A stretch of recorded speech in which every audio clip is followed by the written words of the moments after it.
The pencil, the book, the head writer. Call it what you want. Being the top creative person in a wrestling company means the buck stops with you. So much pressure, so much responsibility, so many hopes and dreams, living and dying on your ability to correctly pick the winner of a predetermined piece of athletic theater.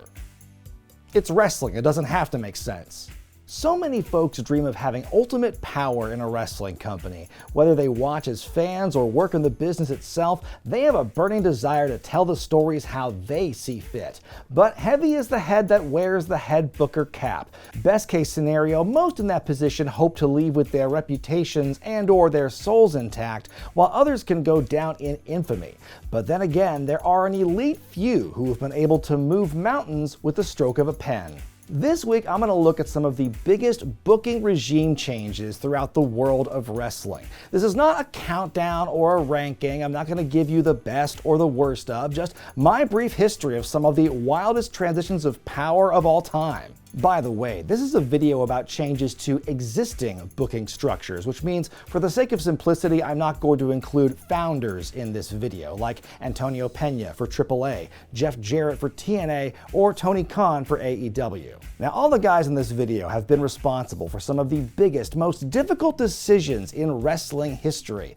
But here's an easy decision any of you can make about your next meal. Time to talk about today's sponsor, Cook Unity, a chef-to-you meal delivery platform that connects you with hundreds of fresh, fully prepped meals from award-winning chefs. And right now, they're offering my viewers 50% off their first order. If you like getting takeout but you hate the cost, or if you don't have time to cook, Cook Unity is the way to go. You go to their website and you choose from a lineup of more than 400 meals. Suits all different diets, keto, vegan, low sodium, it's all there. The food's handcrafted in small batches in local kitchens with high quality ingredients delivered right to your door, fresh and fully cooked. All you have to do is heat them up in your microwave for 2 minutes or less and you're ready to eat. Easy decision. When I got my first shipment, I liked that you could scan a QR code and learn more about the chefs who crafted these meals, like the herb roasted salmon with truffle mash, the Japanese katsu-style chicken with curry sauce, the smokehouse barbecue chicken bowl, every one of them delectable. These aren't some lightweight meals with tiny portions either. Every one of the meals I got were at least 600 calories each.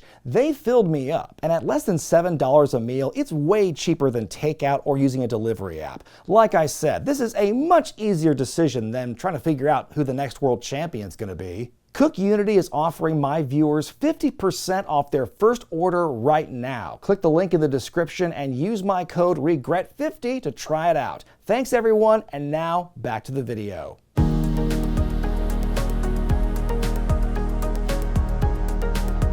When Jim Crockett Sr. passed away in 1973, his widow placed their daughter Frances's husband, John Ringley, in charge of Jim Crockett Promotions.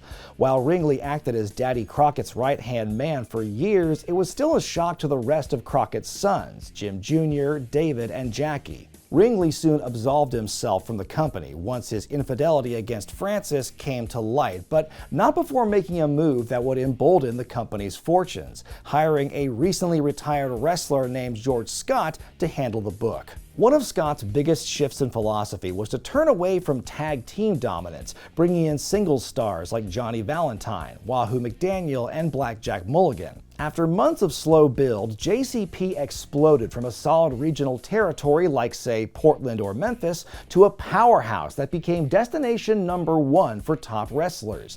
The company continued to grow under Scott, who developed young talent like Ric Flair, Jimmy Snuka, and Roddy Piper.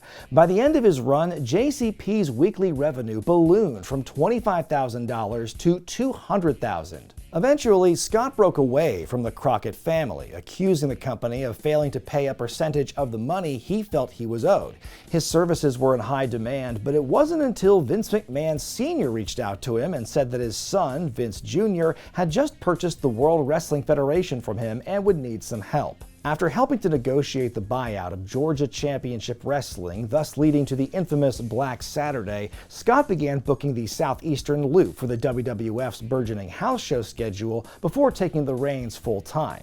He soon went to work, sniping talent he'd previously worked with in JCP, like Piper, Sergeant Slaughter, and Greg Valentine, among others. His ability to juggle so many major stars, including Hulk Hogan of course, helped the WWF become a national force and was an integral part of creating the first WrestleMania as well as Saturday night's main event. However, Scott's disdain for the company's growing drug culture, a power struggle with the Hulkster, and plain old overwork led to his departure in 1986. After briefly working for the Von Erichs in World Class, Scott got the call in late '88 to once again book for a major company, headed to WCW after Dusty Rhodes had been fired. But aside from the Ric Flair-Ricky Steamboat trilogy of '89, this would be his shortest and least consequential time as a booker. Still, his impact on America's largest companies during the '80s boom leaves shockwaves to this very day.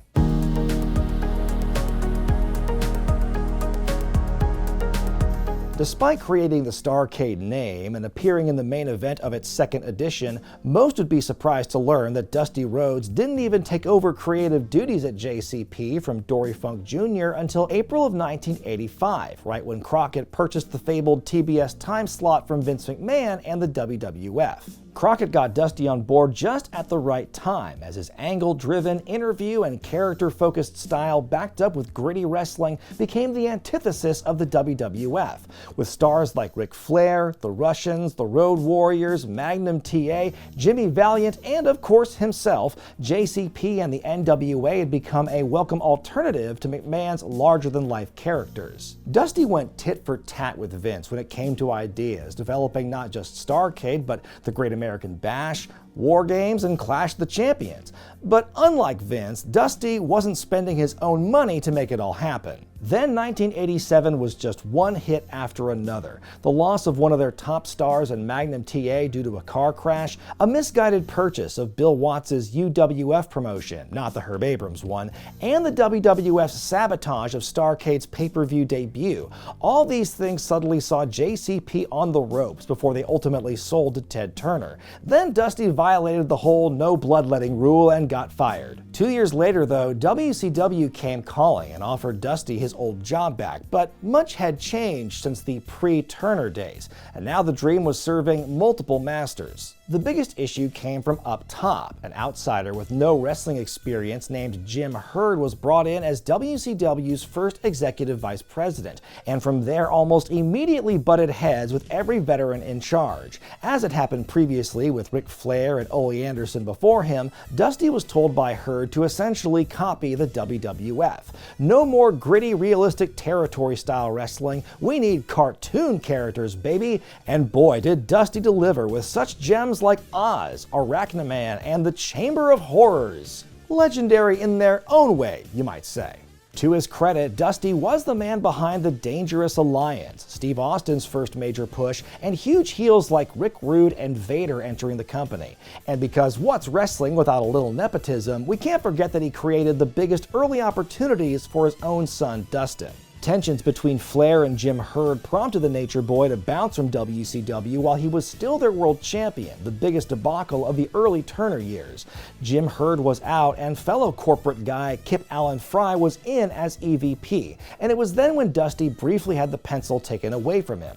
It was given to Cowboy Bill Watts, who from 1992 to 93 managed to tank morale and business even further with his outdated, out-of-touch style. Not to mention his insistence in pushing his son Eric didn't pan out quite the same way Dusty had insisted on pushing his own. I suppose Watts should get an honorable mention in this video. After all, he got into a lot of arguments with WCW talent, including Paul E. Dangerously, who left the company under very acrimonious circumstances in '92. That opened up the possibility for him to join a little-known company out of Philadelphia called Eastern Championship Wrestling. So good job, Bill. Watts was fired as EVP in 1993 after a racially charged interview he did with the Pro Wrestling Torch a year before joining WCW had resurfaced. He'd be replaced by a young, fresh-faced Eric Bischoff, who put Dusty back in the Booker's chair once more. Bischoff had aspirations to improve WCW's perception and prestige in the entertainment world, and to that end, Dusty was allowed to expand on his own visions and make them more cinematic. Again, very influential, depending on who you ask.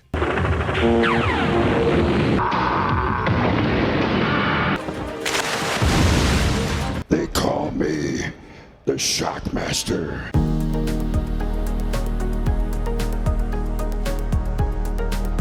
When George Scott was removed as WWF head booker after WrestleMania 2, Vince McMahon knew just who his new right-hand man would be.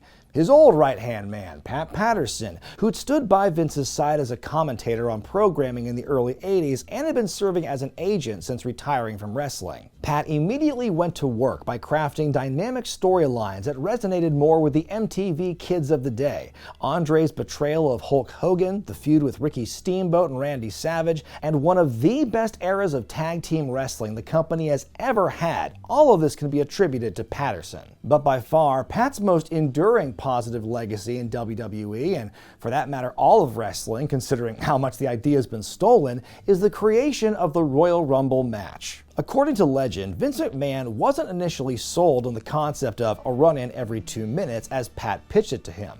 It wasn't until Patterson shared the idea with NBC sports executive Dick Ebersol that it picked up steam, and the rest is history. Today, the Rumble is circled on the calendar by wrestling fans of every vintage because of its reputation as being one of the most entertaining and unpredictable match types of all time. Obviously, the story of Pat Patterson in WWE is not all sunshine and rainbows as they would like you to believe. He was, of course, a key figure in the Ring Boy scandal of 1992, in which he, agent Terry Garvin, and ring announcer Mel Phillips were accused of grooming and sexually assaulting young boys who helped set the rings up on East Coast shows. All three were fired, and while Garvin and Phillips remained blacklisted until their deaths, Patterson was rehired soon after when one of the accusers recanted their story. And though he was never the matchmaker again, his influence in WWE remained until the late 2010s. Dark clouds still swirl around Patterson's overall legacy, thereby impacting his entire run in the company. Despite being legally cleared in '92, other accusations and references to assault have been made by others in the business, including Roddy Piper and Tony Atlas. And in more recent news, the Ring Boy scandal has been put under renewed legal scrutiny. Though Pat's contributions to wrestling were indeed massive and impactful, and no one knew how to filter Vince McMahon's ideas quite like him, it's difficult to fully appreciate Patterson without being reminded of his controversies.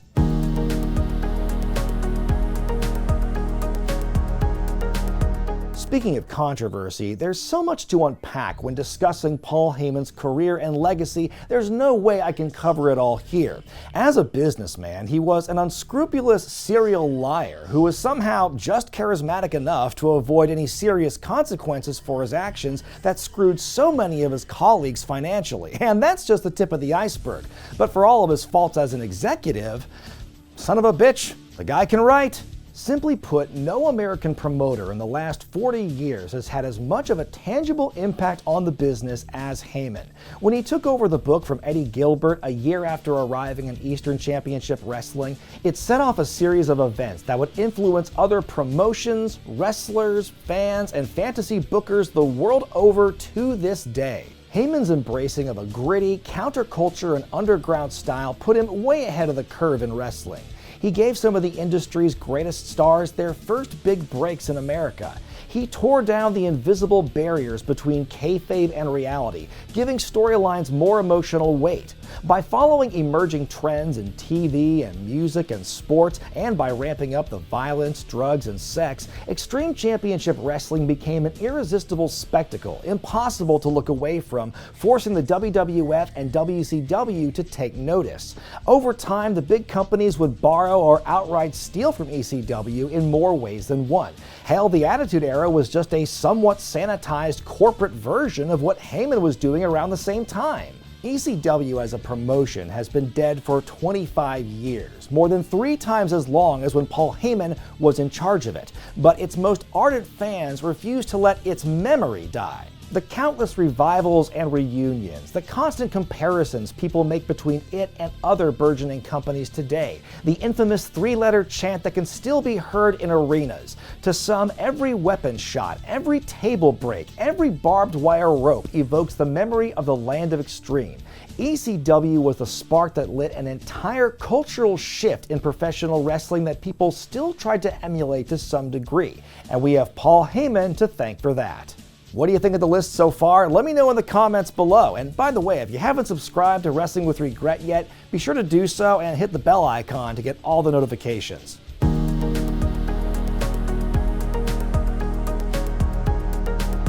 When Eric Bischoff took over WCW in mid-1993, he had a vision for how he was going to pull this southern-bred company out of its geographic confines and make it a nationally recognized entity. And about half of that vision was sign Hulk Hogan. By 1994, Dusty Rhodes had resigned from his booking position and Ric Flair became the head of the creative committee. He bent over backwards to make the Hulkster happy in his new home, putting him over multiple times, putting more emphasis on Hogan's friends, even agreeing to lose a retirement match to try and stop the fans from booing him. But disagreements with Hogan and Randy Savage led Nate to wash his hands of it in the spring of '95. The job fell to Kevin Sullivan, who knew his primary task was to appease Hogan, and appease him he did in the form of the Dungeon of Doom, wave after wave of all manner of freaks, geeks, and sneaks, whose sole mission was to destroy Hulkamania and make all the little kids sad. Can you believe they tried pulling this shit in 1995 when ECW existed? The Dungeon eventually gave way to the Alliance to End Hulkamania, a name that rolls off the tongue if ever there was one. Then fate intervened when Scott Hall and Kevin Nash arrived in the company, coinciding with Hogan's annual vacation during the NBA playoffs. Without Hogan's influence on the road, Sullivan was able to create monster heat for the outsiders, and fearing that Hogan would find some way to mess it up if he weren't involved, he and Bischoff convinced Hogan that his days as a top babyface were numbered. Hogan eventually conceded, leading to one of wrestling's biggest angles of all time. Sullivan rode this crest well into 1998, making WCW a smorgasbord of nearly every type of wrestling on the planet. Going back and watching some of these old Nitros, a lot of the undercard feels like the guys were picked at random on revenge, but in a fun, vibrant way. And of course, we can't forget Goldberg and the Streak. Personal problems, including substance abuse issues and booking his own divorce, led to Sullivan eventually giving up his role and becoming part of a creative committee. But hey, WCW was on such a roll at this point, that wasn't going to hurt things, right?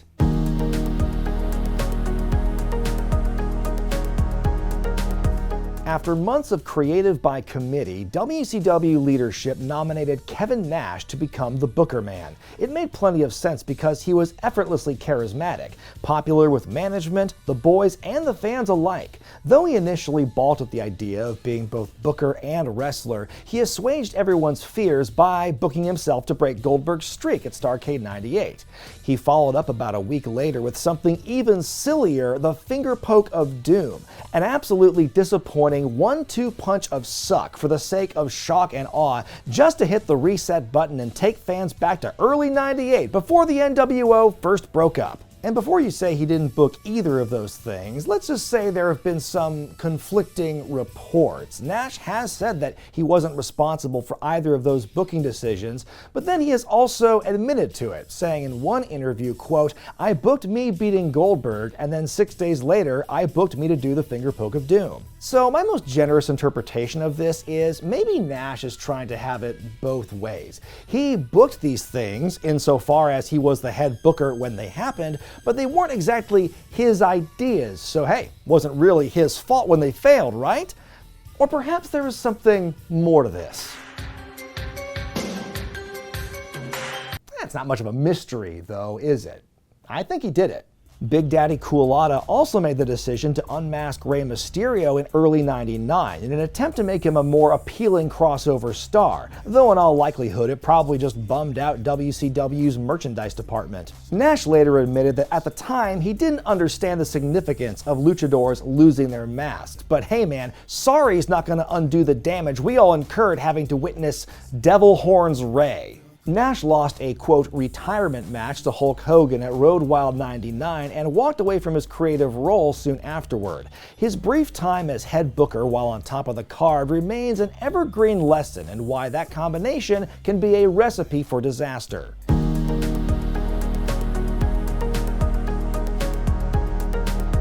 Okay, I'm not trying to make this a WCW fest, but this company went through a lot of regime changes in its existence, and I'm trying to keep it concise. But first, let's go back a few years. In the mid-1990s, nobody could have predicted a video rental store owner turned wrestling radio talk show host would be the one to help restore the WWF to its prior glory and beyond, but that's exactly what Vince Russo accomplished. Russo found his way into the company as a writer for WWF Magazine, before being picked as the editor-in-chief for their new Raw magazine publication.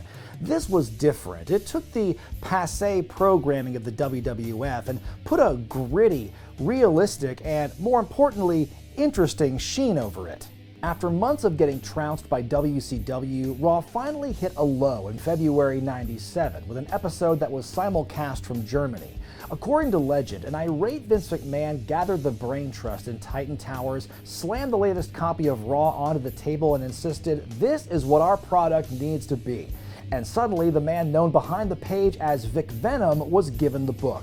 Almost immediately, the tone on Raw in particular underwent a huge shift. It's no coincidence that their first big instance of out-and-out cussing occurred a little over a month after Russo took over.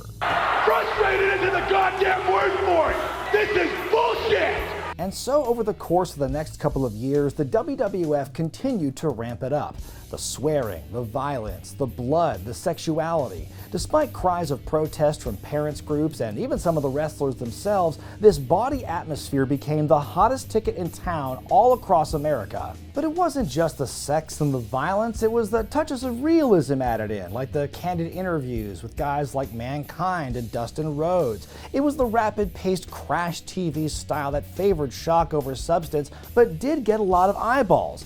And yeah, a lot of it was the sex and violence. And man, did it work. Between what the WWF and WCW were doing, the wrestling audience grew to sizes never before seen. So many wild characters and outlandish moments. It was a part of history that lots of wrestling fans have nostalgia for, both because it was groundbreaking at the time and it was extremely popular. A lot of this era does not age well today for a variety of reasons, but to legions of teens and college students back then, pro wrestling was filling a tremendous need, and Russo's vision was a big part of that. By the fall of '99, Vinnie Rue's frustration with burnout and Vinnie Mac's apathy toward his problems at home led to the WWF's head writer to pull a swerve of his own. Much like how the Colts left Baltimore in the dead of night in 1984, Russo jumped ship to WCW while McMahon and crew were on an overseas tour. By this point, WCW was in tatters in the wake of Eric Bischoff's firing as EVP.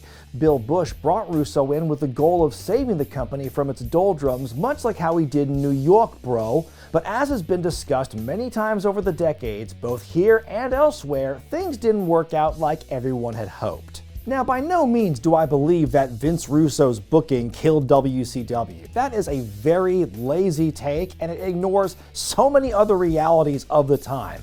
But Vince, my man, not to beat a dead horse, but when you are responsible for putting this on TV, and then you follow it up with this, it's hard to call it a net positive. In all seriousness, Russo's WCW run probably wouldn't have been as disappointing if his tenure in the WWF wasn't so well regarded at the time. I'm not even including his time writing for TNA here because, well, creative has always been one of TNA's biggest weaknesses, and him being there didn't really seem to change it one way or the other. But it was Vince Russo's creative output during one of wrestling's most influential periods that makes his work stand the test of time, either to be praised or to be mocked. I think part of the reason Russo has had so many booking controversies over the years is that some of his ideas were a bit too silly for an industry that takes itself too seriously.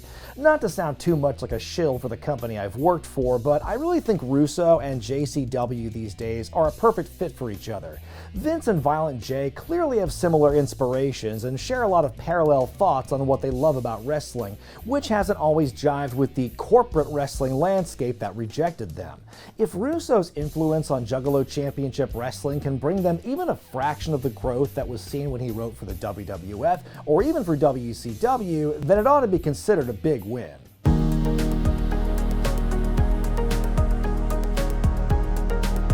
The creation of All Elite Wrestling was the end result of many dominoes falling before it. But if it weren't for this man's leadership in New Japan Pro Wrestling, I would imagine that AEW wouldn't even exist today, or would be very different. Times were tough for New Japan in 2012, still recovering after Antonio Inoki's desire to turn the company into MMA Light back in the early 2000s. Then tag team specialist Gedo took control of creative, and the change was swift. Under his leadership, New Japan emerged out of more than a decade of bad business and entered a new era of prosperity and expansion. One of the keys to his success has been a serious attention paid to long-term storytelling. His proliferation of factions over the years led to entire new universes of angles and plot threads to be expanded upon. The work he did in building up the careers of Kazuchika Okada, AJ Styles, Shinsuke Nakamura, Prince Devitt, Jay White, and Kenny Omega led to some of the greatest matches to take place in Japan or anywhere else. Of course, the formation of Bullet Club and their partnership with Ring of Honor helped create a buzz that led to a newfound rabid following in the United States. However, all that success and expansion has had its drawbacks. Most of that amazing talent Gedo spent years nurturing has left New Japan to greener pastures in the US, and it's been difficult for the company to recapture the lightning in a bottle from a decade earlier. But developing top talent takes time, and as long as AEW and WWE don't take them, Gedo has more than earned the time needed to bring the nose back up.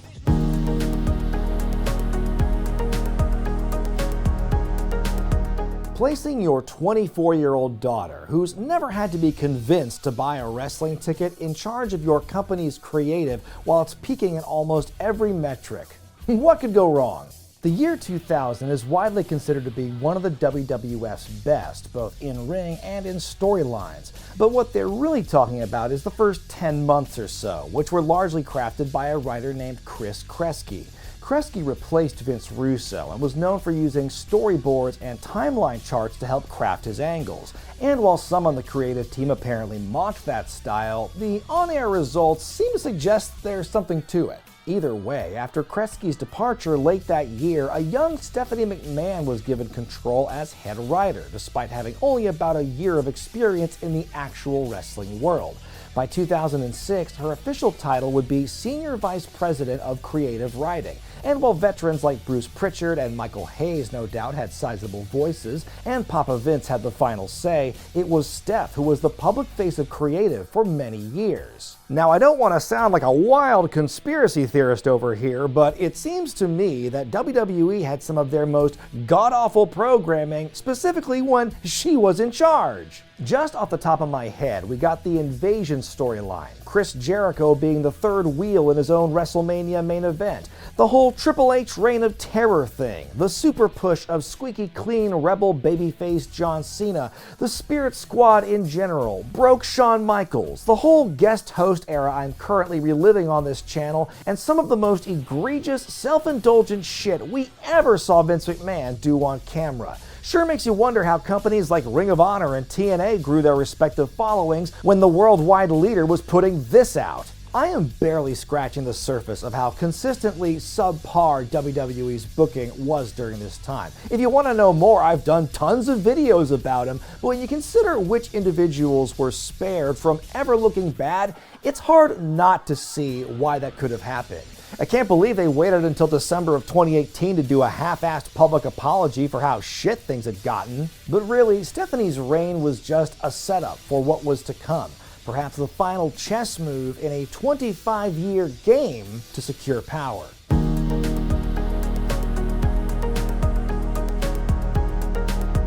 In these tribal times we live in, let me just start out by saying the jury is still out on Triple H as the top man in the company. This video is all about long-term consequences, and obviously, we're not there yet. But in the short term, this shakeup is obviously the biggest and most gripping in the wrestling industry, simply because of who he replaced. I did put a lot of blame for WWE's woes on Stephanie in that previous entry, but if I'm being honest, she was probably just there to absorb the heat thrown at her dad, since at the end of the day, it was all really his vision.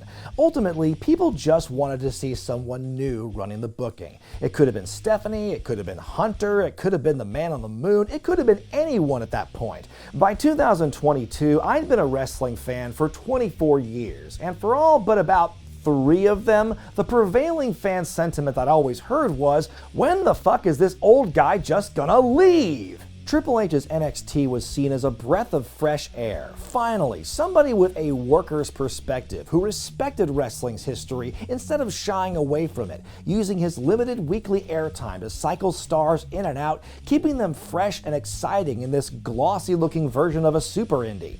Perhaps most impressive, the entire success of WWE's women's division can be traced back to Triple H's leadership over the developmental brand, as he helped and continues to help bring up some of the best female stars in wrestling today, allowing fans to better appreciate women's wrestling beyond eye candy. It's worth mentioning a lot of the stuff I'm talking about seems like common sense, standard stuff on how to produce a wrestling show, but you would be amazed at how radical black and gold NXT was at the time compared to everything else in that company. In the first couple years after Vince McMahon's ousting, there was much rejoicing and optimism over the new management. One of Triple H's biggest booking traits has been his ability to stretch out a story, to leave breadcrumbs behind instead of hucking entire loaves like his father-in-law did. That can be great when the stories pay off, like the peak of the Bloodline angle, or when Cody Rhodes fought to finish his story. The problem, however, is that many of Hunter's breadcrumbs don't get followed up on at all, or the payoff is teased and teased, then the fans forget about it, or someone gets released partway through and then it just trails off. It seems that for the most part, WWE currently thinks that the mere thought of something happening is a lot more enticing and easy to produce than actually delivering on that something. And after 2 years in a row of frustrating build and executions of WrestleManias, public opinion of the man has begun to sour. Now that it's been revealed that Vince actually did have a role in the ending of WrestleMania 39, fans are starting to wonder just how much credit the game deserves for the success of that show, or even Mania 40 for that matter. In the 2 years since that amazing high point and Vince being gone, there have been a series of creative missteps that have forced fans to step back and reassess. Again, most of wrestling's bad moments do soften with the passage of time, so maybe one day we'll circle back and see whether or not the Jey Uso experiment or heel John Cena were really that bad for the business. At the end of the day, I believe that Paul Levesque is capable of producing a good wrestling show, and everyone's got peaks and valleys. It's definitely not too late for him to regain whatever mojo he had back in the days of NXT yore, but considering how often Triple H has already gone to his familiar booking tropes to diminishing returns, it makes you wonder what else he has up his sleeve as he hopes to carry this strange new WWE into the next decade. But what do you think of his job so far? Would you call it a net positive or negative? And what about the rest of these other entries? Are there some bookers and big regime changes you think I missed? Let me know in the comments section below. Be sure to give the video a thumbs up if you like it, subscribe to Wrestling with Regret, hit that bell icon to get all the notifications. I'm Brian Zane, and I'll see you next time.